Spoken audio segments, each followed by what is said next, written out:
പ്രിയമുള്ളവരെ, ഒരു വിപ്ലവ സൂര്യൻ അസ്തമിച്ചു. കേരളത്തിൻ്റെ 20ാമത്തെ മുഖ്യമന്ത്രിയായിരുന്ന VS അച്യുതാനന്ദൻ 101ാമത്തെ വയസ്സിൽ അന്തരിക്കുകയുണ്ടായി.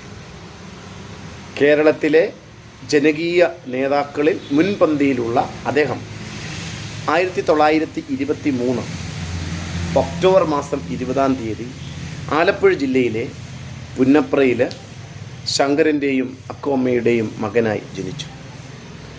തുടർന്നുള്ള കാലഘട്ടങ്ങളിൽ വളരെയേറെ സമരപ്രസ്ഥാനങ്ങളിലൂടെ മുമ്പോട്ട് പോവുകയും വളരെയേറെ കഠിനപൂർണമായ ജീവിതങ്ങൾ നയിച്ച് മുമ്പോട്ട് വരികയും ചെയ്ത അദ്ദേഹത്തെ ശ്രദ്ധേയമാക്കുന്നത് കേരളത്തിലെ പ്രതിപക്ഷ നേതാവ് എന്ന നിലയിൽ അദ്ദേഹം നടത്തിയ മികച്ച പ്രവർത്തനങ്ങളാണ്. കേരള ചരിത്രത്തിൽ തന്നെ ഏറ്റവും മികച്ച ഒരു പ്രതിപക്ഷ നേതാവ് എന്ന് നമുക്ക് തീർച്ചയായും പറയാം.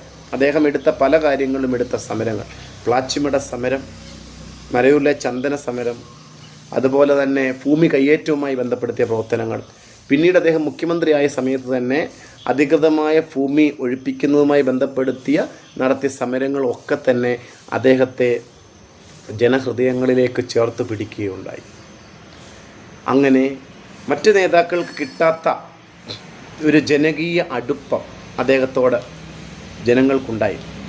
കാരണം എപ്പോഴും ജനപക്ഷത്ത് നിൽക്കുന്ന ഒരു നേതാവ് എന്ന ഒരു കൃത്യമായ നിലപാടെടുക്കാൻ അദ്ദേഹത്തിന് കഴിഞ്ഞു എന്നുള്ളതാണ് മറ്റുള്ള നേതാക്കളിൽ നിന്ന് കൃത്യമായി അദ്ദേഹത്തെ വ്യത്യസ്തനാക്കുന്നത്.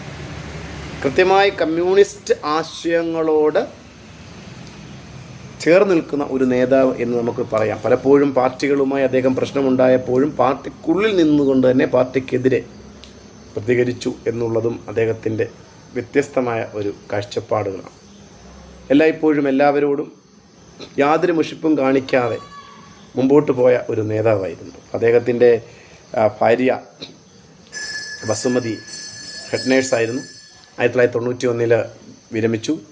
2 മക്കൾ, അരുൺകുമാർ, ആശ, ഇവരാണ് അദ്ദേഹത്തിൻ്റെ മക്കൾ.